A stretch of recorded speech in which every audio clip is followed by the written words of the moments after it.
A fellow YouTuber who lives in the local area, who I'm very happy to call a friend, is Cat Without the Hat.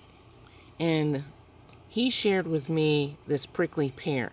I've never had any prickly pear, I've never raised it, never tasted it, but one of my goals is to have a more sustainable gardening experience.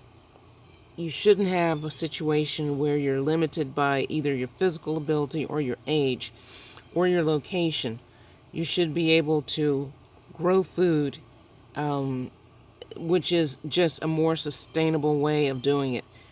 If you're constantly relying upon the availability of fertilizer, a steady supply of water, the limitations of your HOA and so forth, you're not going to be able to grow a lot in the coming days because of those various restrictions.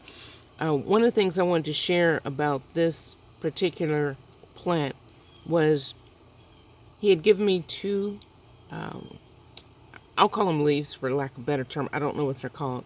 But he had given me two of these.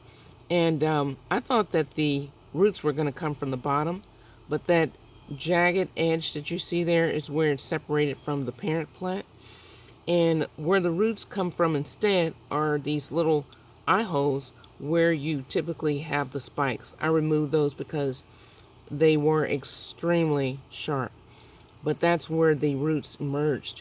And so I'm going to plant this, and this is going to be part of my garden.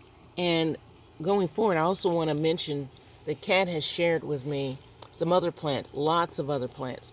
This one here is a goji berry, and these are chives.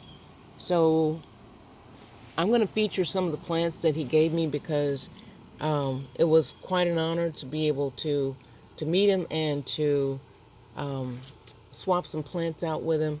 And I encourage you, if you have, some other gardeners in your area, whether they are on YouTube or not, try to reach out to them because you'll find that you have a lot more in common than makes you different. And it really helps to strengthen the bonds in your local community.